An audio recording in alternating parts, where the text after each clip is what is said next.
नमस्कार दर्शकों, आप सभी का फिर से स्वागत करता हूं आपके अपने YouTube चैनल धनु एस्ट्रो ऑनलाइन के ऊपर। पेड वीडियो एनालिसिस यानी कि एक दिल्ली के जातक है जिन्होंने शुल्क देकर हमारे पास उनकी जन्म कुंडली का पेड वीडियो एनालिसिस करवाने की मांग करी थी।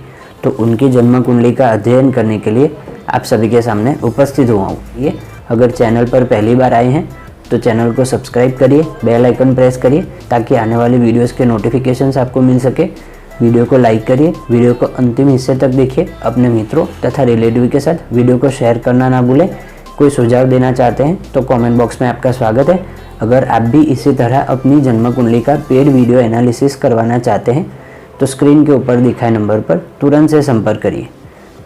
चलिए ज़्यादा समय व्यर्थ ना करते हुए इनकी जन्म कुंडली का अध्ययन शुरू कर देते हैं।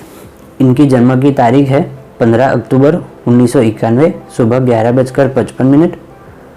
दिल्ली में इनका जन्म हुआ है। मंगलवार के दिन इन्होंने जन्म लिया। जैसे कि आप देख रहे हैं धनु लग्न है और चंद्रमा लग्न में ही जाकर के बैठे हैं, यानी कि उनकी राशि भी धनु राशि बन रही है। राशि के अधिपति और लग्नेश दोनों ही गुरु बन करके नवम भाव में त्रिकोण में जाकर के मित्र की राशि में अति मित्रता करे हुए सर्वश्रेष्ठ स्थिति में बैठे हुए दिखाई दे रहे हैं। आगे बात करें तो पूर्वाषाढ़ा नक्षत्र में इनका जन्म हुआ है। पूर्वाषाढ़ा नक्षत्र के तीसरे चरण में, पूर्वाषाढ़ा नक्षत्र शुक्र देव का नक्षत्र होता है। शुक्ल पक्ष की अष्टमी का इनका जन्म है। इस वजह से शुक्ल पक्ष की अष्टमी से चंद्रमा शुभ ग्रह कहे जाते हैं। इस वजह से यहाँ एक शुभ ग्रह के तौर पर चंद्रमा हमें दिखाई दे रहे हैं। क्षत्रिय वर्ण, मनुष्य गण और मध्य नाड़ी। मनुष्य गण के होने के कारण ये सामंजस्य बिठाने की, बैलेंस बनाने की हमेशा ही कोशिश करते रहेंगे जीवन में। कभी कुछ ना मिला तो उसके प्रति पूरी निष्ठा रखते हैं, पूरा उसके प्रति समर्पित रहते हैं कि ये चीज़ मुझे चाहिए। और वैसे भी उनका धनु लग्न और धनु राशि बन रही है। इस वजह से तो ये गुण उनके अंदर पूरा विद्यमान होगा, क्योंकि अग्नि तत्वीय लग्नेश और राशि दोनों ही अग्नि तत्वीय होने के वजह से थोड़ा सा क्रोध की भी स्थिति इनके अंदर देखी जा रही होगी। राहु भी लग्न में जाकर के बैठे हैं, इस वजह से क्रोध की अधिक मात्रा भी इनके अंदर देखी जा रही होगी। लेकिन मनुष्य गण होने के वजह से बैलेंस बनाने की हमेशा ही इनकी कोशिश रहती होगी। हमेशा ही ये परिस्थितियों को अपने अनुसार बनाने की कोशिश करते हैं, क्योंकि धनु लग्न की संज्ञा होती है धनुष। धनुष यानी कि मछली की आँख जैसे खुद को जो भी हासिल करना है वो हासिल करके ही रहते हैं। इस वजह से 12 राशियों में से सर्वश्रेष्ठ जो एक लग्न अथवा राशि कही जाती है वो एक धनु राशि होती है, क्योंकि सर्वथा शुभ ग्रह देवगुरु बृहस्पति की मूल त्रिकोण राशि काल पुरुष की कुंडली में नवम भाव की राशि इनके लग्न स्थान में जाकर के बनी है। इस वजह से ये कोई ऑर्डिनरी पर्सन नहीं होंगे, ये कुछ खास इंसान होंगे। गुरु से प्रभावित होने के वजह से, गुरु की दृष्टि लग्न पर जाने की वजह से सर्वश्रेष्ठ लग्नेश और लग्न का यहाँ पर बल दिखाई दे रहा है। क्योंकि धनु और कन्या ये दोनों लग्न के जातक और लोगों से अलग दिखाई देते हैं, क्योंकि ये एक बार देख लेते हैं तो सीख जाते हैं, खुद कर सकते हैं। इतना इनके अंदर सीखने की इतनी ज़बरदस्त शक्ति इन लोगों के अंदर देखी जाती है। हो भी क्यों ना, क्योंकि सर्वथा शुभ ग्रह देवगुरु बृहस्पति की मूल त्रिकोण राशि भी धनु राशि ही तो होती है। इस वजह से बहुत ही काबिल इंसानों की धनु राशि लग्न में बनी होती दिखाई देती है। पहले इनके ग्रह स्थितियाँ और नक्षत्र की स्थिति देख लेते हैं, इसके बाद आगे जाकर हम इनके प्रश्न पर एक दृष्टि डाल लेंगे। लग्न का मान देखें तो 9 अंश पर, यानी कि ये कुमार अवस्था का मूल नक्षत्र केतु का नक्षत्र, केतु दृष्टि डाल रहे हैं, इस वजह से ये भी एक प्लस पॉइंट हुआ। सूर्य नारायण देखें तो 27 पॉइंट पर चित्रा नक्षत्र मंगल के नक्षत्र में मंगल के साथ बैठे होने की वजह से यहाँ दिग्बल भी प्राप्त करते हैं। षडबल में सबसे ज़्यादा बल सूर्य नारायण के पास ही हमें दिखाई दे रहा है। चंद्र देखें तो 22 पॉइंट पर पूर्वाषाढ़ा नक्षत्र जो कि शुक्र का नक्षत्र होता है। मंगल देखें तो 5 पॉइंट पर चित्रा नक्षत्र, मंगल के नक्षत्र खुद के नक्षत्र में मंगल बैठे होने की वजह से यहाँ पर मंगल को खुद के नक्षत्र में बैठे होने का भी बल मिलेगा। और खुद के नक्षत्र में बैठा ग्रह जब भी महादशा अंतर्दशा का समय आता है तब और भी ज़्यादा बलवान हो जाता है और खुद का पूरा प्रभाव जातक के ऊपर देता हुआ दिखाई देता है। बुध देखें तो वो भी 5 पॉइंट पर चित्रा नक्षत्र मंगल के नक्षत्र में मंगल के साथ युति में दोनों ही एक ही पॉइंट पर टाइट कंजप्शन में बैठे हुए हैं। तो ये थोड़ा सा मंगल के लिए अच्छा नहीं कहा जा सकता बुध के साथ, क्योंकि मंगल के इतने अच्छे संबंध नहीं होते और शुक्र की राशि में भी बैठे हैं, शुक्र के साथ भी उनके इतने अच्छे व्यवहार नहीं होते। लेकिन लाभ भाव में मंगल बैठे हों तो ये बेहद बलवान स्थिति कही जाती है। खुद के भाव पर पंचम भाव पर दृष्टि डालना, यश मान कीर्ति बड़ा नाम करना, ये सारी चीज़ें मंगल की दृष्टि जाने की वजह से ये जातक अपने जीवन में कर पाएंगे। चौथी दृष्टि इनके शनि पर जा रही है और शनि की 10वीं दृष्टि भी मंगल पर जा रही है। इस वजह से यहाँ पर एक प्रकार से देखें तो इंजीनियरिंग का, टेक्निकल माइंड का भी योग बना हुआ दिखाई दे रहा है। मंगल की 8वीं दृष्टि 6वें भाव पर जा रही है। 6वें भाव पर मंगल की दृष्टि हो अथवा मंगल की राशि बनी हो अथवा मंगल खुद वहाँ बैठे हो तो जीवन में कभी भी किसी को ऋण नहीं देना चाहिए। अगर आप खुद का मकान, खुद का घर, गाड़ी, ऐशो आराम की ज़िंदगी प्राप्त करने के लिए अगर लोन लेते हैं, कर्ज लेते हैं तो ये आपके लिए फ़ायदेमंद रहता है। लेकिन कभी भी जीवन में किसी को कर्जा देना नहीं है। अगर आप किसी को कर्जा देते हैं तो वो वापस नहीं आता और उनके साथ शत्रुता भी हो जाती है। इस वजह से हमेशा ही ये ख्याल रखिएगा कि कभी भी आपको किसी को भी 1 रुपया भी कर्जा देना नहीं है। अगर आप अफोर्ड कर सकें, आप पे कर सके, आपकी कैपेसिटी के हिसाब से आप कर्जा लेकर के चुकता कर सकते हैं। ये प्रबल तरीके से यहाँ पर योग आपकी जन्म कुंडली में बना है। लेकिन कर्जा कभी भी देना नहीं है, ले सकते हैं, देना नहीं है, ये हमेशा ही याद रखिएगा। बुध के बाद गुरु की बात कर लेते हैं। गुरु मघा नक्षत्र जो कि केतु का नक्षत्र है। शुक्र देखें तो मघा नक्षत्र, केतु के नक्षत्र, गुरु और शुक्र दोनों ही 12-12 पॉइंट पर। तो ये भी एक प्रबल यहाँ पर धार्मिक कृत्य करने की स्थिति, ये सारी स्थिति यहाँ पर गुरु और शुक्र जैसे 2-2 शुभ ग्रह बैठ जाने के वजह से बन रही है। तथा आपके पूर्वज, आपके जो भी गुजर गए हैं, ऐसे आपके पूर्वज जो है उन सभी का यहाँ आशीर्वाद आपको यहाँ पर मिलता हुआ भी दिखाई दे रहा है। क्योंकि नवम भाव से कहीं ना कहीं हमें पिताजी का अथवा पिताजी के ऊपर की पीढ़ी का भी हम विचार करते हैं। और वहाँ पर गुरु शुक्र जैसे 2-2 शुभ ग्रह, दैत्य गुरु और देव गुरु दोनों ही वहाँ पर जाकर के युति बनाकर बैठे होने की वजह से श्रेष्ठ स्थिति यहाँ पर भाग्य भाव की बनी हुई दिखाई दे रही है। शनि देव की बात करें तो धनु लग्न की कुंडली के लिए सर्वथा अकारक प्लेनेट अथवा मारक प्लेनेट बनते हैं। शनिदेव 6 पॉइंट पर उत्तराषाढ़ा नक्षत्र जो कि सूर्य का नक्षत्र होता है जाकर के धन भाव में धनेश होकर के ही बैठे हैं। एक कमाल की बात यह भी है कि शनिदेव जहाँ जिस भाव में बैठे हों उस भाव की वृद्धि कर देते हैं। इस वजह से आपकी धन संचित करने की ज़बरदस्त शक्ति आपके अंदर देखी जाती होगी और जितना आप कमाते होंगे उसमें से 50-60% तो आप बचाने की ही कोशिश करते होंगे। ये शनिदेव यहाँ पर बैठे होने की वजह से बना देते हैं। हालांकि शनिदेव बैठ जाते हैं द्वितीय भाव में तो वाणी में भी खराश ला देते हैं, कहीं ना कहीं कड़वी वाणी कर देते हैं। लेकिन ये सब चिंता का विषय नहीं है। आपके कुटुंबीजनों के साथ भी आपके संबंध खराब कर दे ऐसी भी स्थिति देखी जाती है, क्योंकि पापक ग्रह का काम होता है संबंध में कहीं ना कहीं कमजोरी लाना। लेकिन सुख की बात हो तो वहाँ पर पूरा सुख देने की पापक ग्रह हमेशा कोशिश करते हैं। इस वजह से शनिदेव का यहाँ पर बैठना बेहतरीन स्थिति बना देता है। शनिदेव की दृष्टि अष्टम भाव पर जाने की वजह से वास्तुशास्त्र, ज्योतिष शास्त्र जैसी जो गूढ़ विद्या है उन सभी में भी आपकी रुचि बढ़ाने की कोशिश यहाँ पर शनिदेव करते हैं। राहु की बात करें तो राहु और केतु 20-20 पॉइंट पर पूर्वाषाढ़ा नक्षत्र जो कि शुक्र का नक्षत्र और पुनर्वसु नक्षत्र जो कि गुरु का नक्षत्र।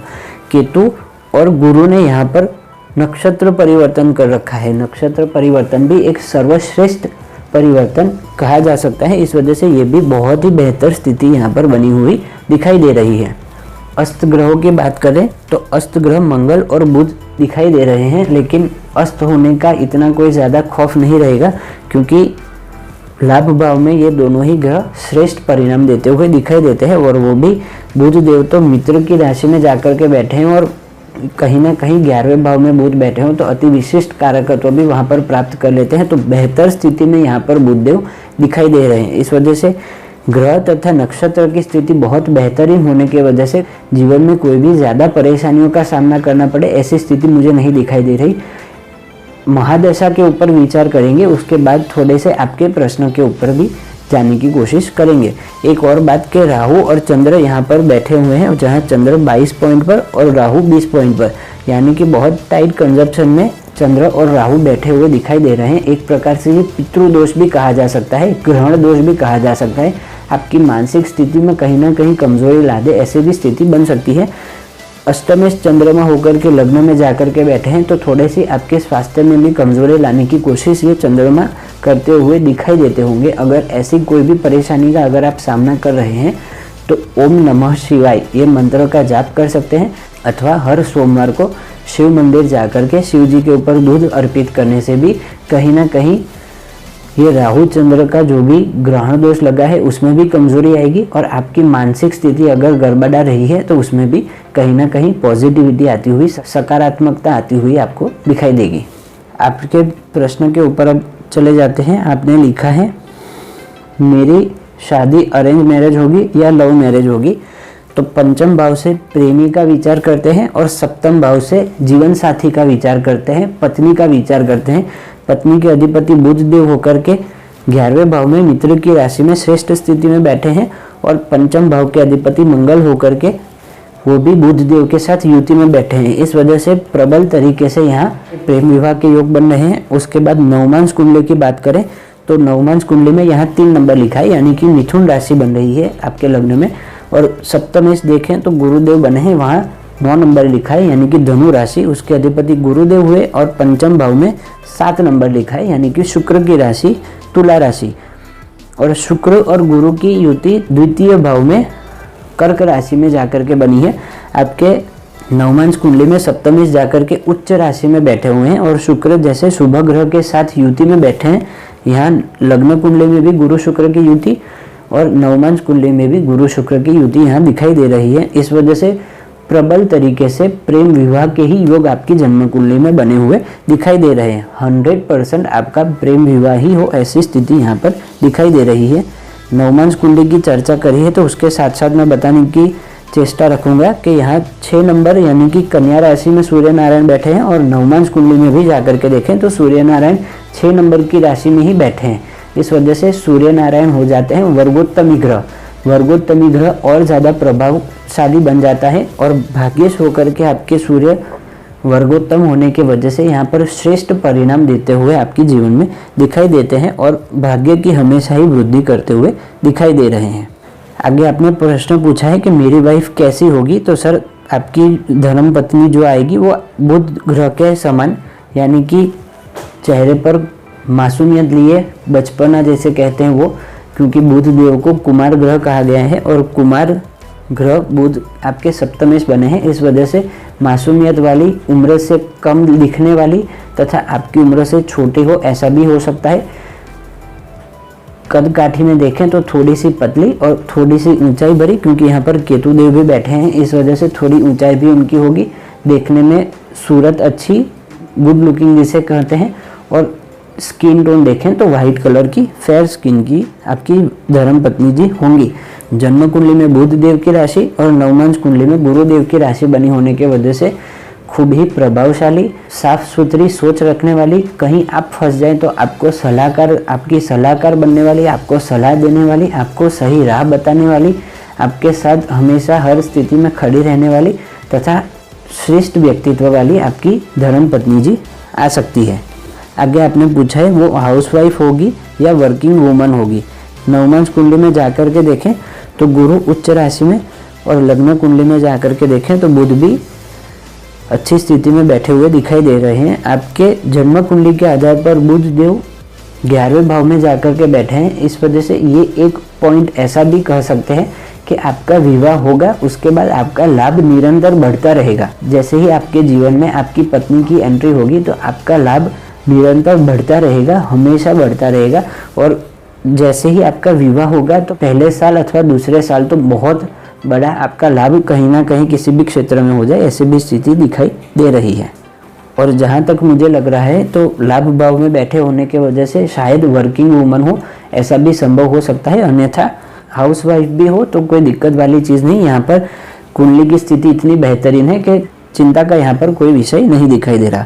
आपने आगे पूछा है मेरी कितनी संतान होगी, तो संतान का विचार पंचम भाव से करते हैं। वहाँ पर मंगल देव की राशि बनी है, मंगल देव की दृष्टि जा रही है, राहु की दृष्टि भी जा रही है और गुरुदेव की भी दृष्टि जा रही है, बुध देव की भी दृष्टि जा रही है। इस वजह से पुरुष ग्रह होते हैं राहु, गुरु और मंगल, और स्त्री ग्रह होते हैं बुध देव। यानी कि 1 या 2 संतान आपकी पुरुष अथवा तो कहें पुत्र के रूप में आपको मिले और इसके बाद आपको पुत्री की यानी कि स्त्री की संतान प्राप्ति हो जाए, ऐसी भी स्थिति बन सकती है।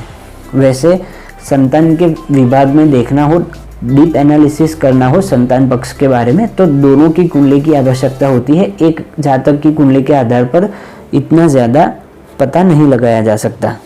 D7 चार्ट जहाँ से हम संतान पक्ष का विचार करते हैं, वहाँ पर पंचम भाव में बुध देव की राशि बनी है मिथुन राशि, और वो जाकर के मंगल के साथ यहाँ पर मंगल की ही राशि में बैठे हैं। वहाँ पर भी मंगल बुध की युति बनी है। इस वजह से आपकी संतान, जैसे कि मैंने कहा, एक स्त्री होगी, एक पुत्री होगी, एक पुत्र होगा अथवा 2 पुत्र होंगे और एक पुत्री की आपको संतान प्राप्ति हो, ऐसी स्थिति यहाँ पर आपकी कुंडली के आधार पर दिखाई दे रही है।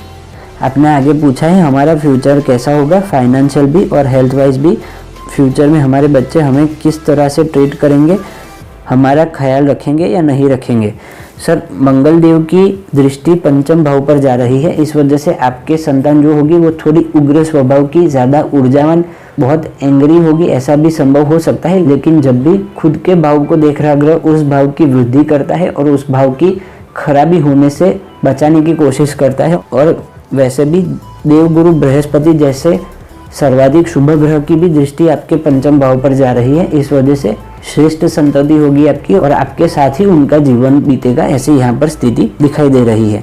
आगे थोड़ा सा डीप एनालिसिस करने के लिए आपकी पत्नी की भी कुंडली की आवश्यकता होगी। जब आपका विवाह हो जाए उसके बाद आपकी पत्नी की भी कुंडली का अध्ययन कर सकते हैं। आपका ख्याल रखेंगे कि नहीं, आपने लिखा है जी, निश्चिंत हो जाइए, आपका ख्याल रखेंगे और वो बहुत ही श्रेष्ठ संतति आपको मिलने जा रही है। आपने आगे लिखा है विवाह कब तक होगा, होगा भी या नहीं। सर, विवाह तो होगा ही, क्यों नहीं होगा, विवाह तो करना ही है। विवाह नहीं करेंगे तो जीवन में आपका नाम रोशन कौन करेगा, आपकी संतति ही करेगी, आपकी आने वाली पीढ़ी ही आपका भला करेगी ना। और वैसे भी गुरु की दृष्टि जा रही है पंचम भाव पर, कितना भी लेट हो जाए, कितनी भी विलंब की स्थिति हो जाए, लेकिन आपकी संतति होकर ही रहेगी और वो श्रेष्ठ संतति का लाभ आपको निश्चित ही मिलेगा। और ये विचार नहीं करना चाहिए आपको कि मुझे विवाह करना चाहिए भी नहीं करना चाहिए, निश्चित ही विवाह करना है। बुढ़ापे में जब भी वृद्धावस्था आती है तब एक दूसरे का सहारा कौन बनते हैं, पति पत्नी ही तो बनते हैं ना।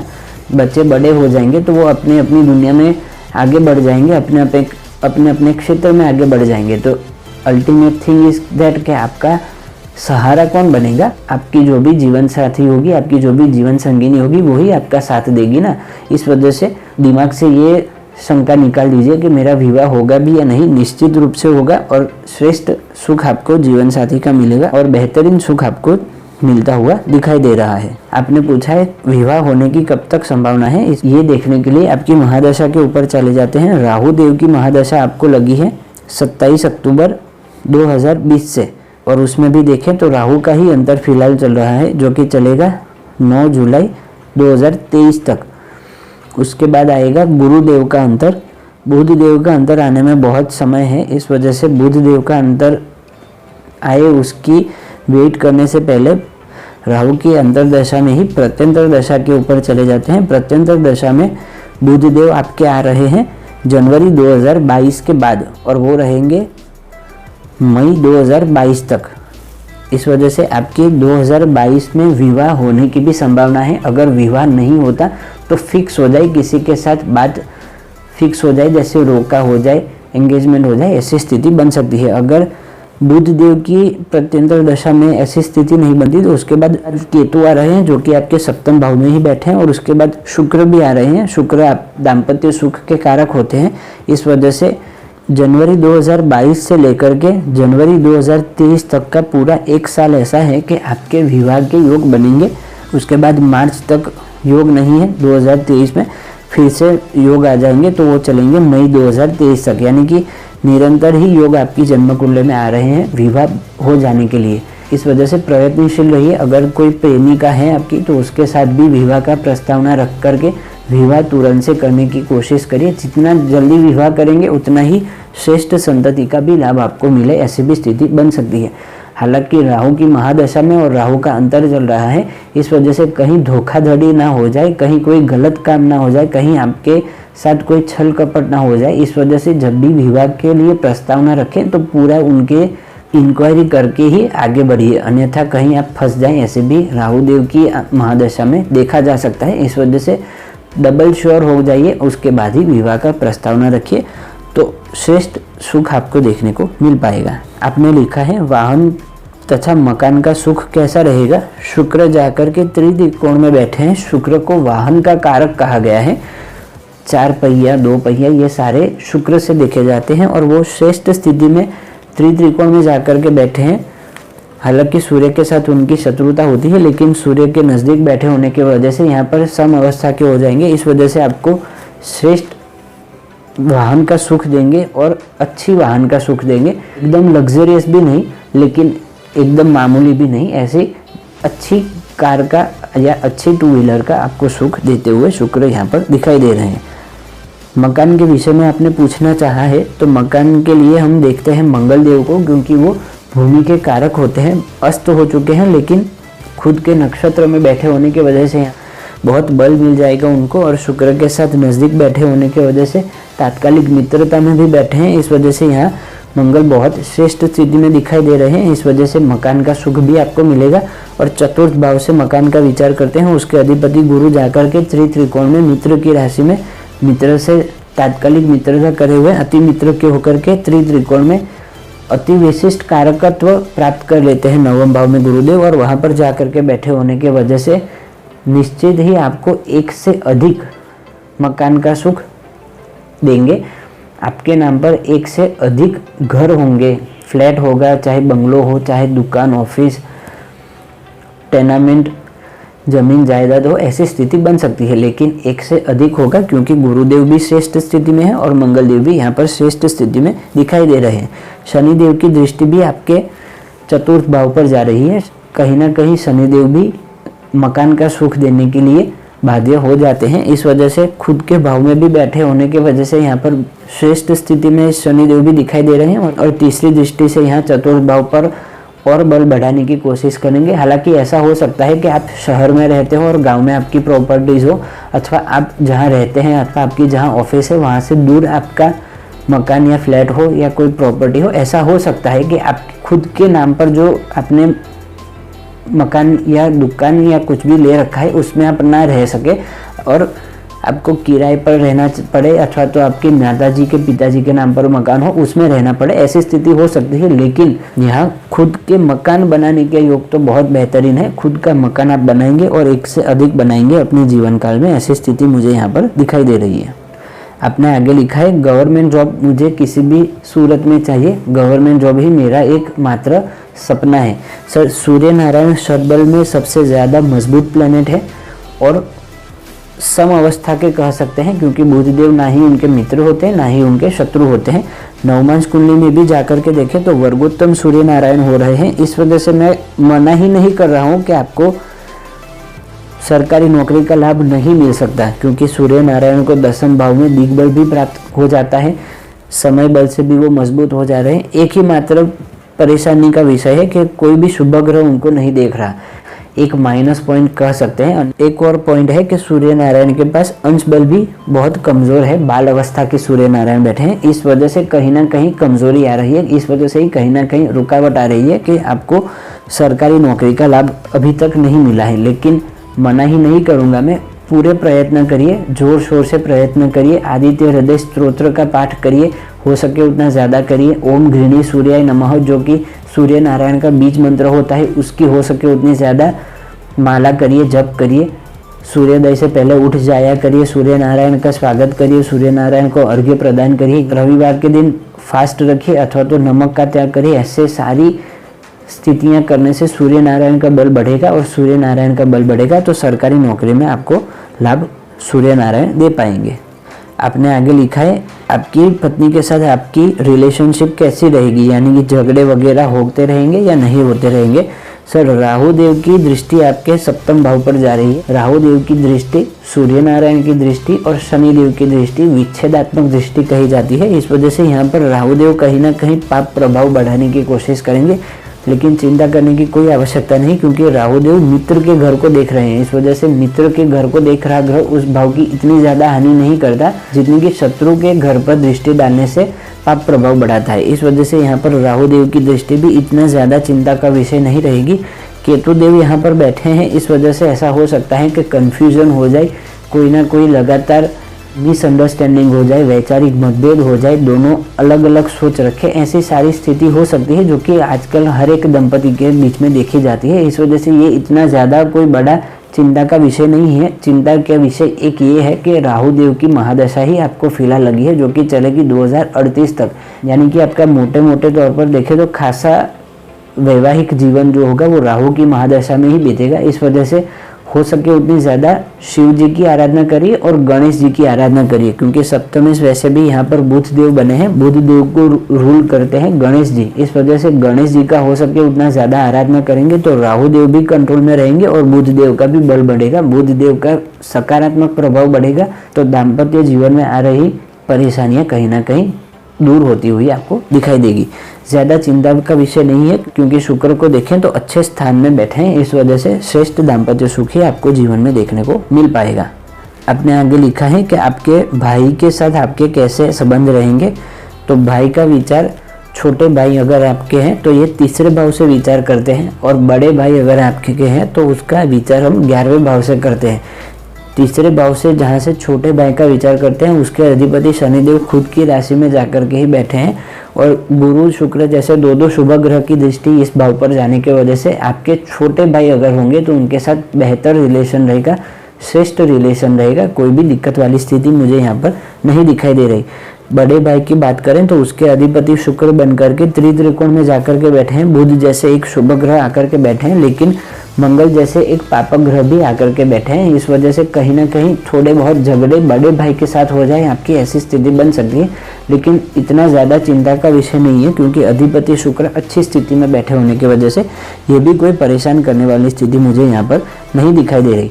बड़े भैया के साथ अगर रिलेशन में कहीं ना कहीं दिक्कतें आ रही हैं ऐसा लगे तो अपने आप से ही थोड़ा सा उनके साथ अंतर बना लीजिएगा, ताकि बहुत ज़्यादा नज़दीक जाएंगे और बहुत ज़्यादा कांटेक्ट में रहेंगे तो और ज़्यादा परेशानी आ जाए, ऐसी भी स्थिति हो सकती है। इस वजह से पहले से ही जानबूझ करके थोड़ा सा बैकफुट पर आ जाएं, थोड़ा सा पीछे आ जाएं, तो झगड़े फसाद होने की थोड़ी सी संभावनाएं कम हो जाएंगी, क्योंकि मंगल जैसे अग्नि तत्वीय ग्रह, क्रूर ग्रह अगर बैठ जाते हैं तो कहीं ना कहीं थोड़ी बहुत बड़े भैया के साथ आपके रिलेशन खराब कर दे, ऐसी स्थिति बन सकती है।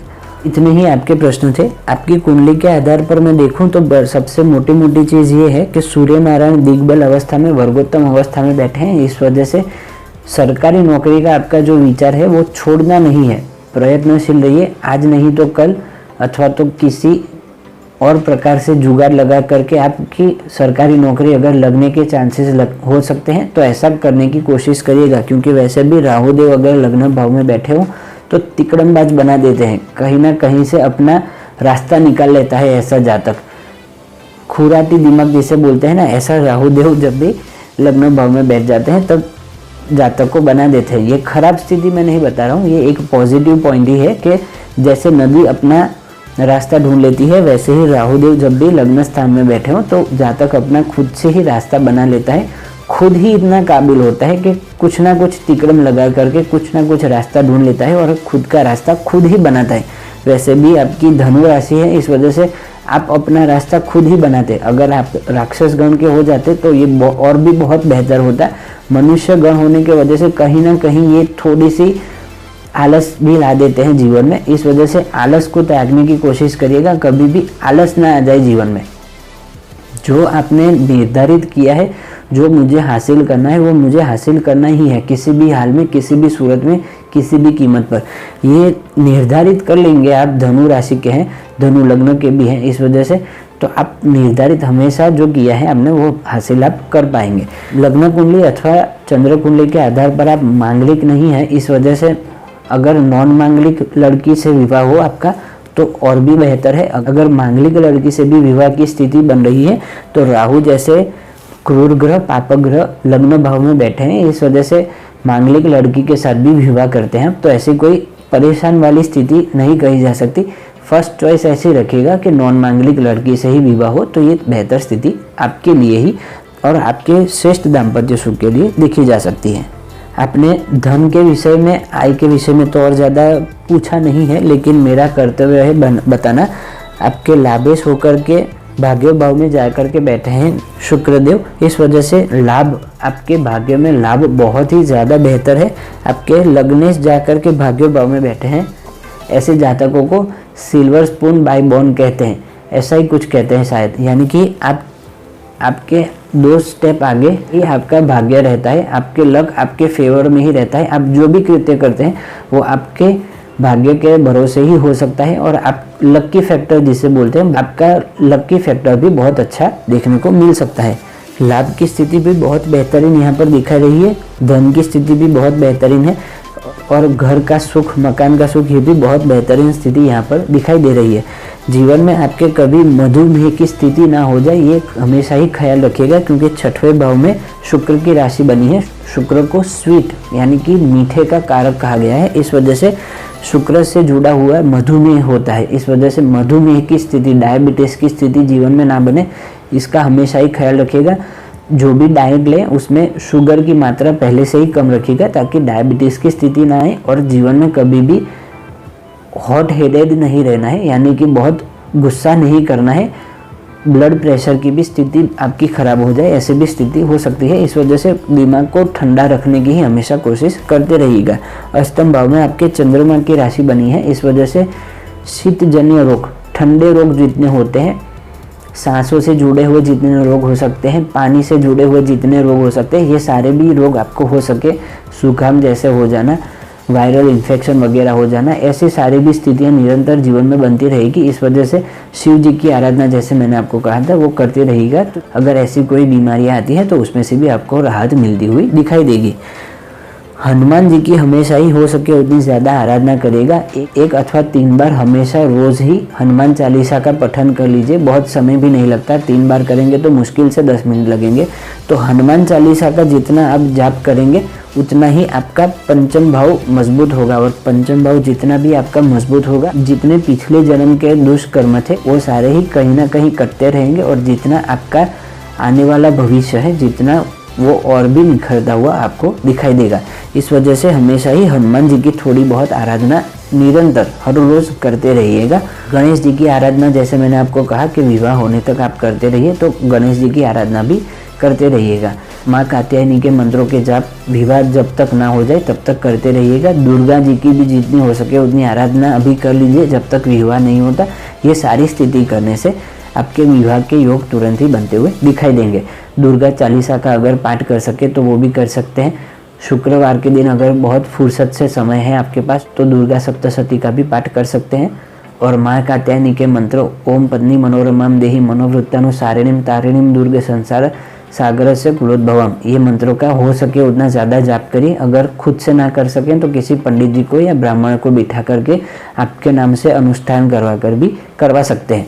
चंद्र ग्रहण यहाँ पर जो बना है एक प्रकार से पितृदोष भी कहा जा सकता है। इस वजह से पितरों की शांति करने की कोशिश करिए। त्रिपिंडी श्राद्ध अगर करवा सके अथवा नारायण बलि की पूजा करवा सके तो वो भी करवा लीजिए। अगर ये दोनों नहीं कर पाते तो शनिवार के शनिवार पीपल के पेड़ पर जाकर के शाम के समय में दिया जलाया करिए तिल के तेल से, अथवा हर रोज़ पीपल के पेड़ पर जल चढ़ाना आपके लिए ही फायदेमंद रहेगा। जितने आपके पितरों की आप शांति करेंगे उतने ही उनके ब्लेसिंग्स मिलेंगे, जितने उनके ब्लेसिंग्स मिलेंगे उतना ही आपका जीवन निरंतर निखरता हुआ आपको दिखाई देगा। अगर आपके पिताजी हैं तो उनका सम्मान करें, कभी भी उनसे गाली गलौच वाली स्थिति ना करें, उनका कभी भी वैचारिक मतभेद उनसे ना करें, हमेशा ही उनका मान सम्मान बनाए रखने की कोशिश करिए ताकि आपके सूर्य का बल और भी बढ़े। सूर्य का बल बढ़ेगा तो सरकारी नौकरी का आपका जो ख्वाब है वो पूरा भी हो पाएगा। गेहूं और गुड़, ये दोनों चीज़ों का जितना हो सके उतना ज़्यादा सेवन करने की कोशिश करिएगा। ये दोनों ही चीज़ें प्लेनेट सन को कहीं ना कहीं ये दोनों चीज़ें रिप्रेजेंट करती हैं। इस वजह से गेहूं और गुड़ का जितना हो सके उतना ज़्यादा सेवन करिए। इससे भी सूर्य नारायण का बल बढ़ेगा और आपके भाग्य का बल बढ़ेगा, तो आपके कर्म का भी बल बढ़ेगा और सरकारी नौकरी का आपका जो आपका ख्वाब है वो भी पूरा हो पाएगा। चंद्रमा की युति राहु के साथ बैठे होने की वजह से ही हमेशा ही कोविड-19 जैसा ये अभी कोरोना वायरस आया था, ऐसा कभी भी फ्यूचर में कोई और वायरस आता है तो हमेशा ही उससे खुद को बचाने की कोशिश करिएगा, क्योंकि राहु होता है वायरस जैसे रोग का कारक ग्रह और चंद्र होता है जुकाम वाला पानी जन्य रोग। इस वजह से ऐसे ही कुछ कोविड-19 था, इस वजह से हमेशा ही खुद को ऐसे रोग से बचाने की कोशिश जीवन में करते रहिएगा। अन्यथा मैंने जो उपाय बताए वो सारे उपाय करते रहिए। जीवन आपका बहुत बेहतरीन है, कुंडली की स्थिति भी बहुत बेहतरीन है। कुछ भी हासिल करना चाहें आप कर सकते हैं। टेक्निकल माइंड भी आपके पास है, खुद इतने ज़्यादा होशियार हैं आप, खुद इतने काबिल इंसान हैं। गुरुदेव का भाग्य भाव में बैठना ये किसी और राजयोग की ज़रूरत नहीं, खुद ही ये एक इतना बड़ा राजयोग है कि और किसी भी राजयोग की आवश्यकता ही नहीं। इतना बेहतरीन आपके गुरुदेव यहाँ नवम भाव में बैठ करके आपको लाभ देंगे। जीवन के हर एक पड़ाव में आप सफलता प्राप्त कर सकते हैं। ये गुरु एकमात्र ग्रह ही ऐसे हैं जो आपकी जीवन की हर एक परेशानियां दूर करते रहेंगे और हमेशा ही आपको लाभ देते रहेंगे। 2038 से लेकर के 2054 तक आपको गुरु की महादशा आ रही है, वो आपके जीवन का सर्वश्रेष्ठ समय होगा। The best time of period जिसे कहते हैं वो 38 से लेकर 54 तक का होगा। तो वहाँ तक आप जीवन को ऐसे सेट कर लीजिए कि तब जाकर के मात्र सुख भोगने का ही आपको लाभ मिल सके।